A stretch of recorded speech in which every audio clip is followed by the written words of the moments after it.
اسرائیل کو منہ توڑ جواب، ایران نے اسرائیل پر بیلسٹک میزائل سے حملہ کر دیا۔ تل ابیب اور بیت المقدس سمیت مختلف شہروں میں سائرن گونجنے لگے۔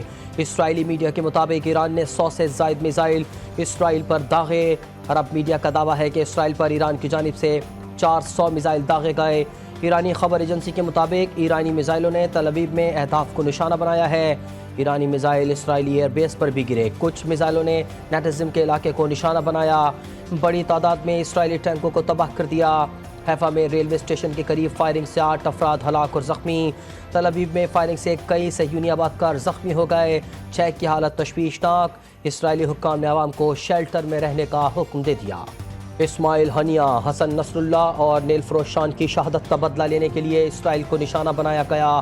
ایرانی پاسداران انقلاب کے مطابق اسرائیل پر حملے سپریم نیشنل سیکیورٹی کونسل کے فیصلے اور فوج کی حمایت کے بعد کیے۔ ایرانی سپریم لیڈر آیت اللہ سید علی خامنئی نے ایرانی پاسداران انقلاب کو اسرائیل پر حملوں کا حکم دیا تھا۔ حملے کی پہلی لہر کے بعد دوسری لہر بھی شروع۔ ایرانی پاسداران انقلاب کی جانب سے کہا گیا کہ اسرائیل نے حملہ کیا تو دوبارہ جواب دیا جائے گا۔ اسرائیل پر بیلسٹک، کروز میزائلوں اور ڈرون سے حملہ کیا گیا۔ اسرائیل پر حملوں کے بعد ایران کے مختلف شہروں میں جشن اور آتش بازی۔ ایرانی حملوں میں اسرائیلی فورسز کا نیوٹم ایئر بیس مکمل طور پر تباہ۔ سید حسن نصر اللہ کو ٹارگٹ کرنے کے لیے اسرائیلی طیاروں نے نیوٹم ایئر بیس سے ہی اڑان بھری تھی۔ حملوں کے بعد اسرائیلی وزیر اعظم نیتن یاہو زیر زمین بنکر میں چھپ گئے۔ 80 سے 90% ایرانی میزائلوں نے اسرائیل میں فوجی اہداف کو نشانہ بنایا۔ حملوں میں اسرائیلی وزیر دفاع کے زخمی ہونے کی اطلاعات۔ حملے کے بعد اسرائیلی جنگی کابینہ کا ہنگامی اجلاس طلب۔ اسرائیلی حکام کا کہنا ہے کہ ایران کو اس حملے کی بھاری قیمت چکانا پڑے گی۔ امریکی صدر نے بھی فوری قومی سلامتی ٹیم کا اجلاس طلب کر لیا۔ جو بائیڈن کہتے ہیں کہ امریکہ اسرائیل کو حملوں کے خلاف دفاع میں مدد کرنے کے لیے تیار ہے۔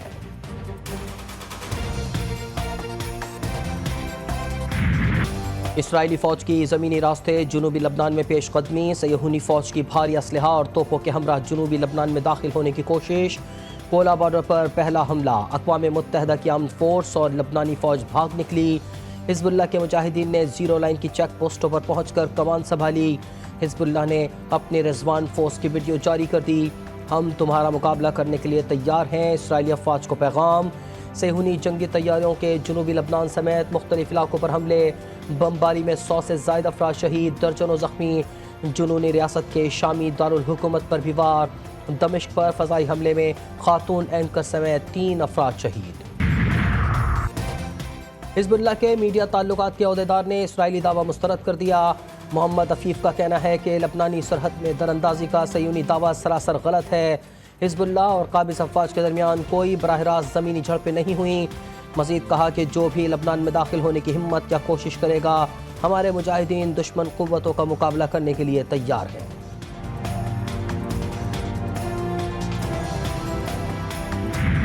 اسرائیلی فوج کے غزہ میں حملے جاری۔ نصیرات میں رات گئے حملے میں ایک ہی خاندان کے 11 افراد سمیت 32 فلسطینی شہید۔ نصیرات میں تازہ حملوں میں 13 فلسطینی جان سے گئے۔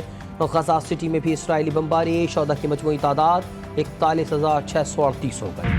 آزادی ریاست ہوگی، ماں کی طرح ریاست ہوگی، ماں کی طرح ریاست بن گیا باپ کی طرح، اور اس میں بڑا بڑا ہاتھ چیف جسٹس افتخار چودھری کی عدالت کی مائنڈ سیٹ ہے۔ مانے پارلیمان پہ مسلسل حملہ آور رہا ہے یہ ادارہ۔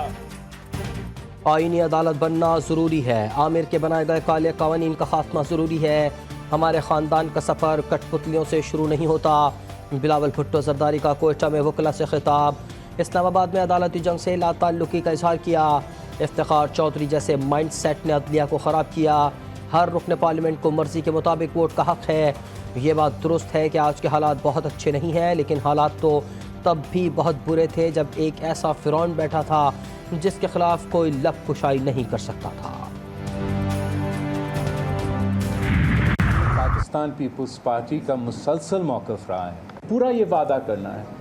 میں سمجھتا ہوں کہ یہ اس لیے ضروری ہے کہ میں نے قائد عوام شہید ذوالفقار علی بھٹو کا کیس کا ایک وفاقی آئینی عدالت ایکول نمائندگی کے نہ ہونے کا نقصان اٹھایا ہے۔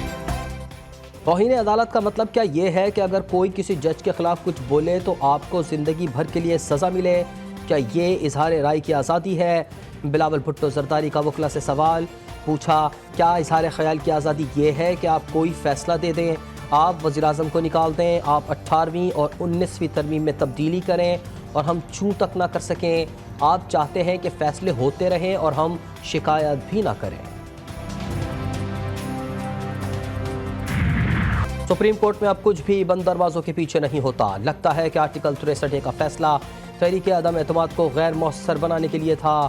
چیف جسٹس قاضی فائز عیسیٰ کے آرٹیکل 63 پر نظر ثانی درخواستوں پر سماعت کے دوران ریمارکس، کہا کہ جب آئین میں لکھ دیا گیا کہ نا اہل رکن ڈی سیٹ ہوگا تو ڈی سیٹ ہی ہوگا، ایک طرف رائے دی گئی کہ منحرف رکن ڈی سیٹ ہوگا اور دوسری طرف کہا گیا کہ نا اہلی کی مدت کا فیصلہ پارلیمنٹ کرے، تو یہ تو تضاد ہے۔ سماعت کے آغاز پر چیف جسٹس قاضی فائز عیسیٰ نے ججز کمیٹی اجلاس کے منٹس پڑھ کر سنائے۔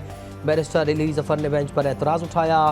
چیف جسٹس نے کہا کہ جو وکلا رہ گئے انہیں کل سنیں گے، آپ نظر ثانی کے حامی یا مخالف ہیں؟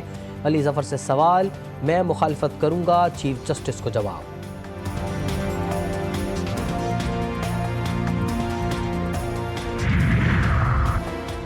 تحریک انصاف کے وفد کی امیر جماعت اسلامی سے ملاقات، آئینی ترامیم سمیت سیاسی صورتحال پر گفتگو کی گئی۔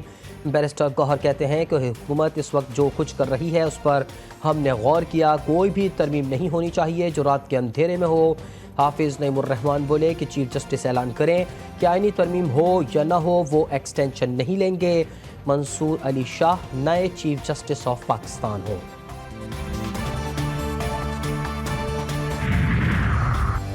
دنیا کے مہذب ممالک میں حکمراں عوام کے ووٹ سے اقتدار میں آتے ہیں، پاکستان میں الیکشن کے بعد بحران کھڑا ہو جاتا ہے۔ مجلس وحدت المسلمین کے سربراہ سینیٹر علامہ راجہ ناصر عباس کی اسلام آباد میں پریس کانفرنس، کہا کہ اس نظام پر عوام کا اب اعتماد نہیں رہا جہاں الیکشن میں عوام کی امانت کے ساتھ خیانت کی جاتی ہے۔ موجودہ پارلیمنٹ عوام کی منتخب کردہ نہیں ہے۔ پاکستان میں ٹریکوما کے خاتمے کا اعلان تاریخی ہے۔ وزیر اعظم شہباز شریف کا پاکستان سے ٹریکوما کے خاتمے کے حوالے سے تقریب سے خطاب، کہا کہ بروقت علاج سے لوگوں کی زندگیاں بچائی گئیں، امید ہے ٹریکوما کی بیماری واپس نہیں لوٹے گی۔ پاکستان سے پولیو اور ہیپاٹائٹس کے خاتمے کی بھی ضرورت ہے۔